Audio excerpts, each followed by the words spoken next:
What's up, everybody? Fortexfiend here. Welcome back again to the channel. You guys know what time it is. We're going to ask the question: should you be pulling on the upcoming banner featuring Blue Destiny as well as Sinanju? We have some details now on what some of these units can do. We're going to go ahead and take a look at them, and then I'm going to give you guys my honest opinion. Before I get started, you know the drill. If you enjoy what you see on this channel, hit that subscribe button and notification bell. Like or dislike this video, and comment down below if you've had a chance to take a look at these details, what you guys think so far. So we're going to first start off with Blue Destiny Unit 1. I noticed this, first of all, when it comes to the aesthetic. I didn't realize it had these eye things. It looks kind of creepy. And if you look at the way that they posed it in this picture, it looks like it's almost possessed. Anyways, I just thought I'd throw that out there. And kind of makes sense, because look at the name of its weapon, Blue Reaper. So this particular weapon is equipped with an ability that whenever you are closer to the enemy, you are dealing more damage, up to a 12% increase. So it wants to get in your face. So I'm thinking that this particular skill is probably a melee type. And then it also has an ability that increases its own attack by 4%. Each time damage is dealt in battle, up to 20%. That 20% increase is actually pretty significant if you think about it. Also, if you factor in all of the other different passives that not only the unit has, but also its corresponding pilot. So you can kind of go crazy with this unit, in my opinion. So this is a pretty cool design, and we're just going to have to see what else that this unit has in store. In terms of its pilot, we got Yuu Kajima. He is an attacker-style pilot. He has an ability that whenever he's piloting the Blue Destiny Unit 1, he can chance step at the end of combat, even if he doesn't destroy an enemy. So we're seeing this now. I think he's the second pilot to have this, and I forgot which pilot it was that we got that has this particular type of chance step. But if you guys remember, let me know in the comment section below. But he has that ability to chance step, kind of like what enemies do, even though they don't necessarily destroy the enemy targets. So this is very useful in that, let's say you're fighting like a really difficult boss fight, and let's say you damage it with the Blue Destiny with you, and you don't kill it.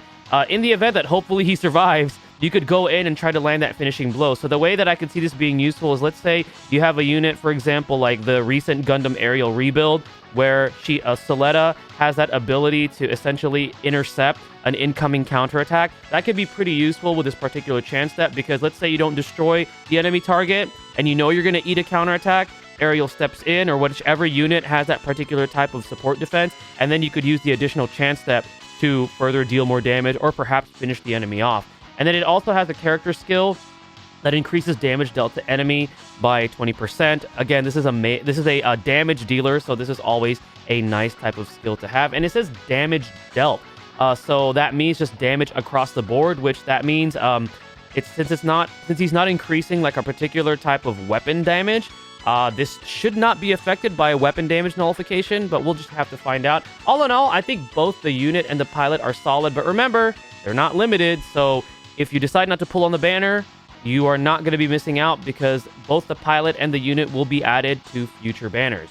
Next, we're going to talk about the Sinanju, which is probably the one that I'm personally most excited for, because I love the design of this mobile suit.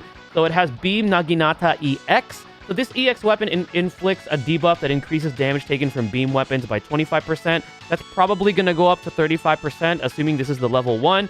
And then it also has an ability that increases the max range of beam weapons by 1 whenever Vigor is supercharged or higher. This is very valuable, in my opinion, for support type units, because you want them to inflict that debuff, and at the same time you want to kind of keep them out of harm's way. So the further you're able to extend their range, the better positioning you have, the more efficient you can be, and that way you can keep your frontliners up, and then afterwards your defenders can defend whenever your frontliners get targeted, and then you keep your support in the back. So this is very useful to have here, and I think for a non-limited unit, this is a pretty cool kit that they're teasing here.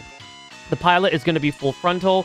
So Full Frontal has an ability that increases movement by 1 when piloting Sinanju, and Vigor is supercharged or higher. Again, similar like the unit, this is very useful for support units because it allows for better positioning. It allows you to stay at max range while still being able to inflict that debuff that you need to inflict on enemies. You still have a better chance of getting a support attack whenever your frontliners are attacking, and you're keeping them out of harm's way. And then also has a character skill that increases the max range of own weapons by 1. So this is a very good kit, in my opinion. So you got a pilot that can increase movement, innately with the Vigor or Supercharger higher, and then can further increase the max range of his own weapons by 1. And then you also have his unit that can increase the range of beam weapons. So all in all, I think it's a win-win for this particular type of a support unit and pilot that they're teasing, and it's pretty good in my opinion for a non-limited type unit.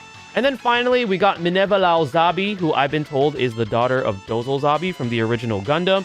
So this particular ship, pronounced Garencieres, I hope I said that right, is going to be affecting Neo Zeon Tag and Mobile Suit Gundam Unicorn series. So as you can see right here, it increases the stats by 25% for Neo Zeon Tag units and Mobile Suit Gundam Unicorn series, and it also has energy restoration. So we had a ship like this that had 2 different variables or requirements that increase stats. However, the last one that we had, I think it was if you had the Alea Vignana system, it's an even higher stat increase. I wonder if it's going to be the same thing with this one. It doesn't look like it by what they're teasing, but all in all, it's a cool ship. I mean, at least it's a bit more flexible. You got Neo Zeon and Mobile Suit Gundam Unicorn, which are...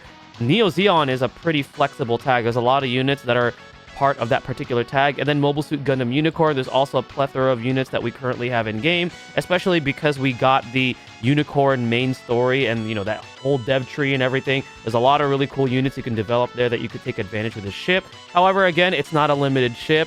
It's not nearly as impressive as we've seen with other supporter warships, so it's not something that you're going to be chasing. So all in all, after taking a look at what these units, pilots, and warships bring to the table, should you be pulling? We know that since this is a side story event, at least I hope that they do this, because they did it with Stardust Memory, that they should be releasing those 10 ticket pulls for it, where we could throw in 10 tickets, and hopefully we have a chance of getting something featured, which is kind of cool that they do that. I'm hoping they do that with this one, because they did it for the last one. But if they don't, I would personally say, since none of these new goodies are essentially limited, there's nothing limited that it says here, I would say skip on this banner, because we know that holiday season is coming up. We know that other content is coming up that you're probably more excited for. We got Black Friday coming up, and we know with these gacha games, there's always going to be some kind of deal or something. They might do something special. And then Christmas is right around the corner, New Year's, and then eventually we'll reach 1-year anniversary. So these units will be in future pools. If you skip on them now, there's no reason to like chase after them, in my opinion, on this banner, unless you absolutely really like Blue Destiny. I am actually moderately tempted to pull just for Sinanju, but since I know that it's not limited, I'm trying to be more disciplined and hold off and save my diamonds, because I know that there's going to be something better down the line in the future, and that's something that I'm going to be looking forward to. Like, I'm still waiting for my Wing Zero. I'm still waiting for my Tall Geese 3 or UR Epion or whatnot, right? And I know those of you are waiting for something similar, or even waiting for stuff from, like, let's say Gundam 00. We haven't seen any 00 love yet, so my opinion, I'd say you should skip, but let me know what your guys' plans are so far for this banner. Are you excited? Are you actually going to pull? And if you are, which units are you going to be gunning for? Thank you guys again for watching. Stay tuned for the next video, and stay blessed, everybody.